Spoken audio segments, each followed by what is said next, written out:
कभी कहा जाता था असली दोस्त वही जो मुश्किल वक्त में साथ दी, और अब लगता है कि रूस ने इस पर एक बार फिर मोहर लगा दी है। रूस ने भारत को दुनिया के सबसे घातक और अत्याधुनिक फाइटर जेट्स में से एक Su-57E देने का प्रस्ताव रखा है। ये प्रस्ताव न सिर्फ सैन्य शक्ति के लिहाज से भारत के लिए बड़ा मौका है, बल्कि इसकी रणनीतिक गूंज चीन, पाकिस्तान और अमेरिका तक महसूस की जा रही है। रूस ने भारत को न केवल Su-57E फाइटर जेट देने का ऑफर दिया है, बल्कि उसके साथ इस विमान का सोर्स कोड भी साझा करने को तैयार है। इसका मतलब ये है कि भारत को सिर्फ विमान ही नहीं मिलेगा, बल्कि उसकी संपूर्ण तकनीक, रडार से लेकर सॉफ्टवेयर और हथियार सिस्टम तक की पूरी जानकारी भी दी जाएगी।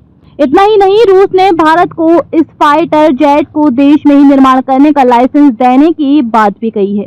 ये रक्षा क्षेत्र में मेक इन इंडिया को नई ऊंचाइयों तक पहुंचा सकता है। Su-57E रूस का 5वीं पीढ़ी का स्टील्थ फाइटर जेट है, जिसे सुखोई डिजाइन ब्यूरो ने विकसित किया है। ये विमान हर तरह की लड़ाई जमीन हवा से हवा के लिए तैयार रहता है। इसकी खासियत है इसका स्टील्थ डिजाइन, जो इसे रडार से छुपा लेता है। इस विमान की अधिकतम गति 2470 किलोमीटर प्रति घंटा है और इसकी ऑपरेशन रेंज 3500 से 4800 किलोमीटर तक है। इसमें लगा AESA रडार, एयर आधारित अवियोनिक्स सिस्टम और हाइपरसोनिक मिसाइल क्षमता इसे आधुनिक युद्ध की हर जरूरत के लिए उपयुक्त बनाते हैं। Su-57E में लगा AL-41F1 engine 2 after burning turbofan engine वाला सिस्टम है, जो सुपर क्रूज तकनीक से लैस है। यानी ये विमान बिना आफ्टर बर्नर के भी सुपरसोनिक स्पीड में उड़ सकता है। इंजन 88.3 किलो न्यूटन ड्राइव और 142.2 kilo Newton after burner thrust पैदा करता है।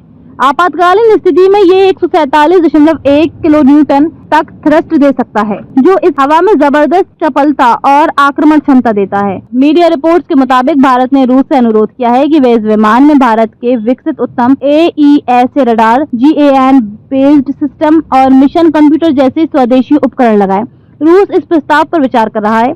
अगर ये मांग मानी जाती है तो Su-57E भारत की रक्षा तकनीक के स्वदेशीकरण को बढ़ावा देगा और भारत के लिए ये डील और भी फायदेमंद साबित होगी। भारत का अपना 5th generation fighter project AMCA advanced medium combat aircraft अभी शुरुआती चरण में है और इसमें 10 साल तक का समय लग सकता है। इस बीच अमेरिका ने भारत को अपना F-35 फाइटर जेट बेचने की इच्छा जताई थी, लेकिन अमेरिका तकनीक ट्रांसफर नहीं करता और यही रूस बाजी मार ले गया। भारत के रक्षा मंत्री राजनाथ सिंह ने हाल ही में AMCA को मंजूरी दी है, जो DRDO की एरोनॉटिकल डेवलपमेंट एजेंसी के अंतर्गत विकसित किया जाएगा। लेकिन तब तक Su-57E भारत की ताकत को कई गुना बढ़ा सकता है। Su-57E की डील अगर पूरी होती है तो इसका असर सीधे भारत के चीन और पाकिस्तान के साथ चल रहे सीमा विवादों पर पड़ेगा। इस फाइटर की वजह से भारत की हवाई शक्ति में जबरदस्त बढ़ोतरी होगी, जो दक्षिण एशिया में शक्ति संतुलन को पूरी तरह बदल सकती है। अमेरिका के लिए ये एक रणनीतिक झटका होगा, क्योंकि वह अब तक भारत को अपनी रक्षा तकनीक देने से बचता रहा है।